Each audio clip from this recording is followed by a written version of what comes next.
Ah, en esta nueva entrevista, en este nuevo foro, hoy estamos presentando a cuatro estudiosos de la ciencia de las matemáticas. Entonces, cada uno es doctor, magíster, entonces en diferentes áreas. Hoy nos acompaña en este foro el doctor en enseñanza de la matemática Víctor Zelaya. Nos acompaña la magíster en educación Yara Rodríguez. Nos acompaña la magíster en técnicas TIC de innovación Karen Matute. Y también nos acompaña la licenciada en matemáticas Rebeca Ordóñez. Bienvenidos a todos al nuevo foro, a un nuevo foro que vamos a empaparnos un poco y a poder interactuar algo sobre la enseñanza de las matemáticas, pero nos vamos a centrar más en las tendencias y propuestas para la enseñanza de la matemática en séptimo grado. Podemos abordar séptimo grado, estamos abordando séptimo grado porque es el inicio para un cambio de escuela a ciclo, pero podemos abarcar todo ciclo, séptimo, octavo y noveno. Entonces, empezamos ahorita con lo que decía en su momento Leonardo da Vinci. Decía, ninguna investigación humana puede ser denominada ciencia si no pasa a través de las pruebas matemáticas. Entonces, empezando con el pensamiento de Leonardo da Vinci, cómo pensaba y cómo interactuaba, los dejo con el pensamiento. Bienvenidos a todos. Podemos empezar. ¿Qué entienden por matemáticas? No sé, ¿qué entienden por la ciencia de las matemáticas? Víctor Zelaya, doctor, cuéntenos. Muy bien, buenas tardes a cada uno de ustedes. En este foro, nuestra finalidad es discutir varios aspectos que debemos de mantener para reflejar una serie de tendencias y poder propiciar algunas estrategias o métodos que van encaminados al mejoramiento de las matemáticas. Contestando su pregunta, doctor, ¿qué se entiende acerca de la ciencia de la matemática? Recuerde que las matemáticas, en su sentido más estricto, es muy amplio, ¿verdad? Porque recuerde aquí tenemos que la matemática se divide en tres grandes ramas, ¿va? Que tenemos la aritmética, la geometría y la estadística que se imparten en el nivel medio, ¿va? Y específicamente estamos hablando del grado séptimo, ¿va? Entonces, recuerde que la matemática en su sentido es muy amplio. Entonces la podemos determinar en esas cuatro ramas que se pueden implementar en el nivel medio. Perfecto. Dígame, el magíster Yara en educación. La magíster Yara nos va a dar una percepción más técnica sobre la ciencia de las matemáticas. No sé si comparte con el doctor o tiene fisuras o usted considera que le hace falta agregarle algún ingrediente, como dicen cuando uno cocina. Primeramente, muchas gracias por la participación. Aunque sea por este medio, estamos todos juntos, lejos y a la vez juntos, como dice. Bueno, sí estoy de acuerdo en lo que dijo, que la matemática es bastante amplia, porque digamos, como uno la puede percibir, tal vez otra persona no la percibe de tal manera. Digamos, como un niño de primaria la percibe, digamos, solo como números naturales o sí, números naturales, y otras personas, digamos, de secundaria a un nivel ya más avanzado la puede percibir como números más... Ser magíster, doctor, antes de ser licenciados, alguna vez dimos clases de matemáticas. Entonces, nos vamos a entrar como que nosotros fuéramos los maestros y hagamos un ejercicio mental. Nosotros somos los maestros y vamos a entrarnos al aula de clase.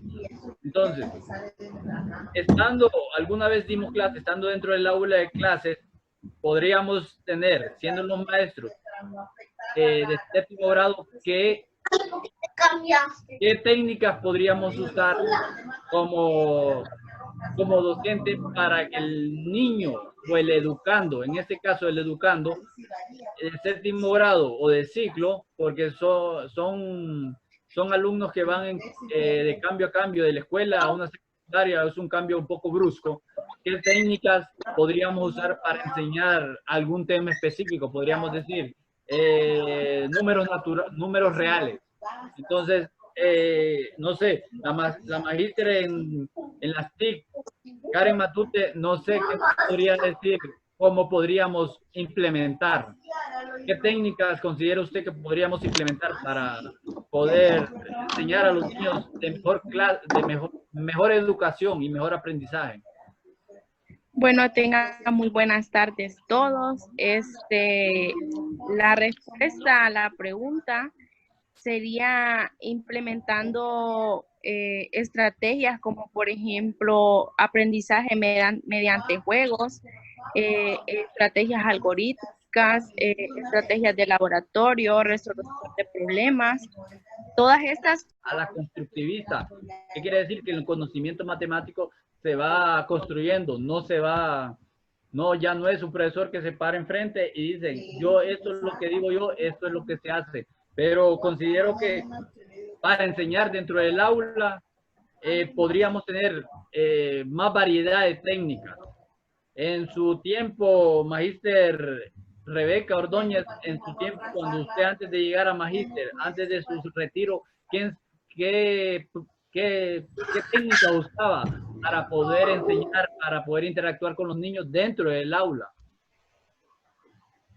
Bueno, en ese caso, el lenguaje también juega un papel importante, ¿va?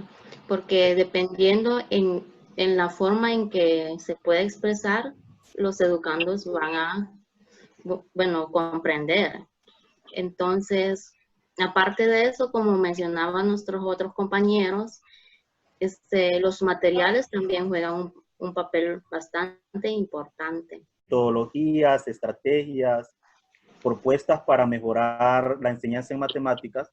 Recuerde, si estamos trabajando mediante el enfoque de la investigación-acción, recuerde que nosotros simplemente el maestro es un facilitador del aprendizaje. El alumno, ahí tenemos que centrar que el alumno es el elemento importante en la construcción del conocimiento. Es decir, que nosotros debemos fomentar en el alumno que él, a través de sus conocimientos previos, construya nuevos conocimientos, ¿verdad? Y nosotros, el papel del educador en el aula es solo facilitar para que el alumno vaya entendiendo esos conocimientos a través de su experiencia, ¿verdad? Porque recuerden que nosotros debemos relacionar la matemática en un entorno cotidiano para que el alumno vaya aprendiendo, no mecánicamente las cosas, ¿verdad? Porque todas las cosas tienen su función y van encaminadas a la construcción de nuevos saberes, ¿verdad? Me parece, doctor Víctor Zelaya. Ahorita el doctor Víctor Zelaya ha tocado un punto bien importante. La investigación-acción. Es una investigación que se hace dentro del aula de clases. La interacción entre maestro y alumno o docente y educando, ¿no? Según el parafraseo que se utilice. Pero educación-acción se genera dentro del salón de clases. Todos fuimos maestros antes de nuestro retiro alguna vez. Entonces, la investigación-acción, nosotros observamos dentro del aula de clase qué hace el niño, cómo se comporta desde que entramos hasta que se van en la hora 45 minutos que se imparte el pan del saber en la ciencia de la matemática. Se me vino un pensamiento, ahorita que la participación del doctor Víctor, se me vino una idea, alguien que dijo alguna vez, en matemáticas no se debe despreciar ni los errores más diminutos. Isaac Newton, alguna vez dijo Isaac Newton, ni los más diminutos, los errores más pequeños, hay que tomarlos como alguna prueba. Entonces, se me vino que en el cambio de los educandos de la escuela a séptimo grado es muchas veces un cambio brusco y cometemos muchos errores. Si nos ponemos a pensar algunos errores más básicos de ellos, es en la potencia. Ellos no comprenden muy bien en las fórmulas de potencias y a veces dicen el mismo exponente lo multiplican por la base y no entienden mucho. Entonces son errores puntuales que como nosotros como docentes hemos observado mientras hemos impartido la clase dentro del salón de clase.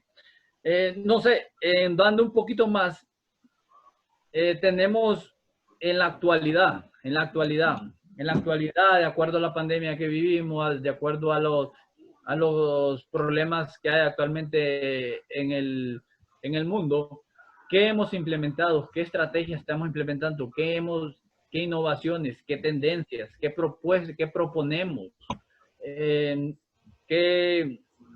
¿Con qué empuje vamos a enfrentar para llegar a cada barrio, a cada ciudad, a cada pueblo sobre la ciencia y las matemáticas, poder enseñarle a los educandos? Le doy la participación a la maestra Yara. Vuélvame a repetir la pregunta, por favor. ¿Qué innovaciones, según la pandemia que tenemos hoy en día, qué innovaciones, qué propuestas, qué tendencias podemos implementar actualmente según los problemas actuales que tenemos sobre la pandemia en el mundo y sobre todo lo que se está haciendo para poder llegar a los pueblos, a los lugares más incógnitos del mundo, del país?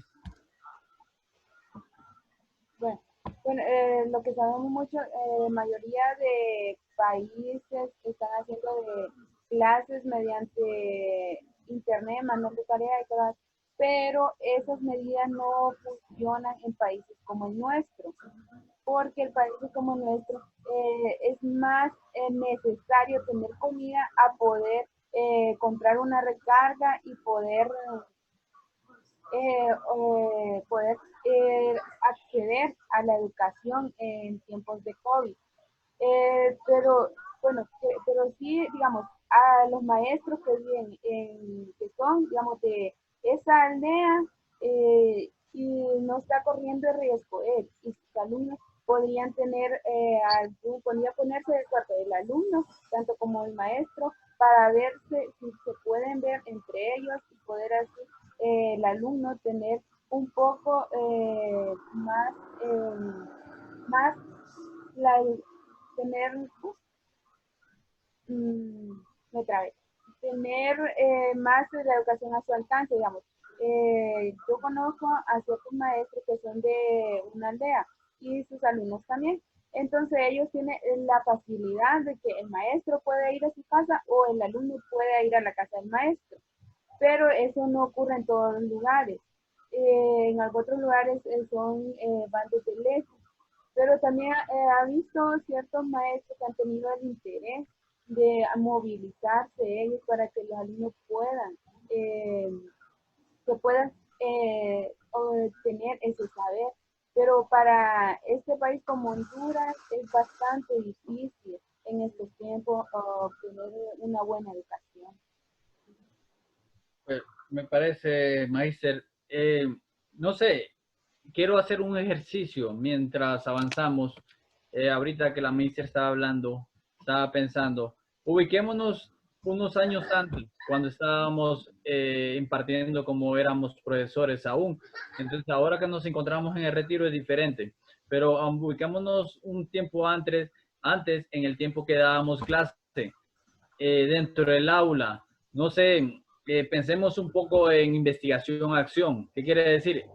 Somos los maestros, los docentes y los educandos están de frente. Nosotros nos llegábamos, no sé qué, de la época que estábamos a la época actual, qué ha cambiado, qué consideran que ha mejorado, qué ha empeorado, o qué consideran que sigue siendo igual.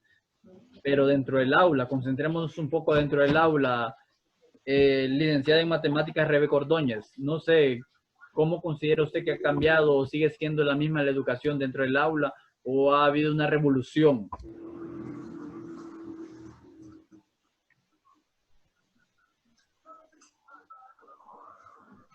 ¿La revolución es antes o después?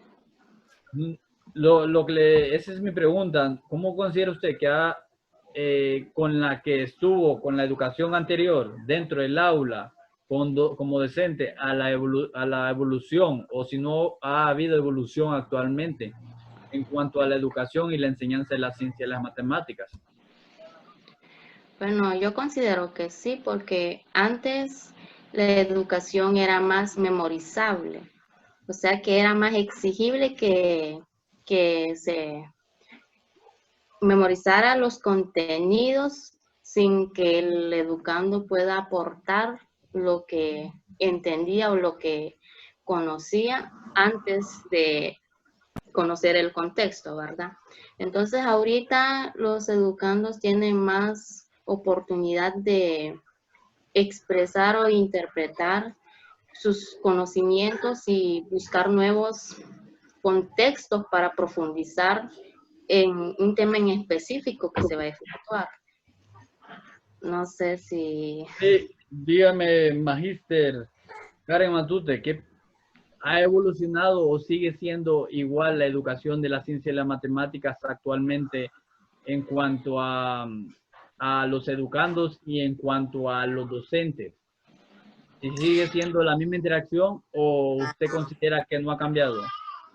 Bueno, como nos hablaba nuestra profesora Rebeca, en la educación de antes era un poco memorística, ahora no, ahora el niño construye su propio conocimiento, pero también la innovación que ha habido es que se han implementado TICs, estrategias metodológicas o tecnologías para que el niño pueda aprender mediante otros métodos. Por ejemplo, los maestros ahora emplean laboratorios, los niños ya conocen un poco lo que es la computación, por medio de la computación, o sea, resuelven ejercicios y también que eso les creo que favorece bastante para su educación más adelante.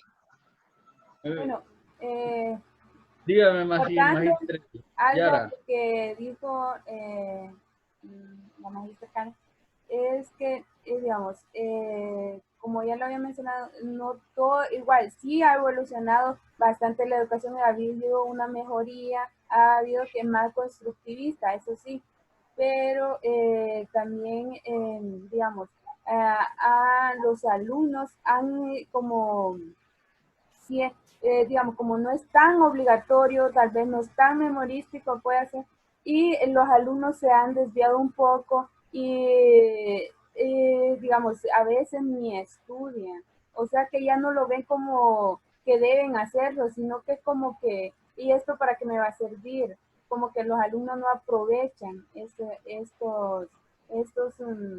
esta oportunidad. Y bueno, sí, la tecnología ha ayudado bastante también, pero también, volviendo a retomar, la tecnología en este país no está al alcance de todos, lastimosamente.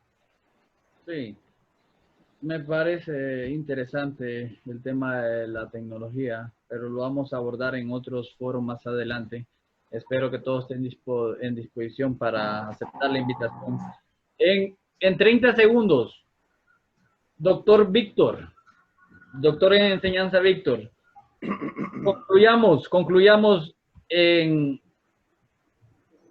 concluyamos más que todo, ¿qué proponería, qué propuesta y qué tendencias cree usted que se pueden implementar dentro del salón de clases para que la clase sea más interactiva y que haya más relación entre docente y educando? 30 Muy, segundos. muy bien. Tenemos que enfocarnos en una realidad y relacionarla, esa realidad, en la clase. Tenemos que aprovechar al máximo los recursos con que contamos. Otra, aprovechar los conocimientos previos que pueden poseer los alumnos para la construcción de otros. Podemos también implementar juegos dinámicos para incentivar en el alumno el interés hacia las matemáticas. tratar de innovar otras prácticas que puedan mejorar el aprovechamiento dentro del aula, y también podemos establecer una evaluación que nos conduzca a buenos resultados en cuanto al aprendizaje de los alumnos. Bueno, se me acaba el tiempo, panelistas. Creo que hemos enfocado un poco en las tendencias de matemáticas, cómo ha cambiado, cómo ha evolucionado. Espero una invitación, espero que me acepten en mi próximo programa una invitación. Saludos a todos a la distancia y un abrazo.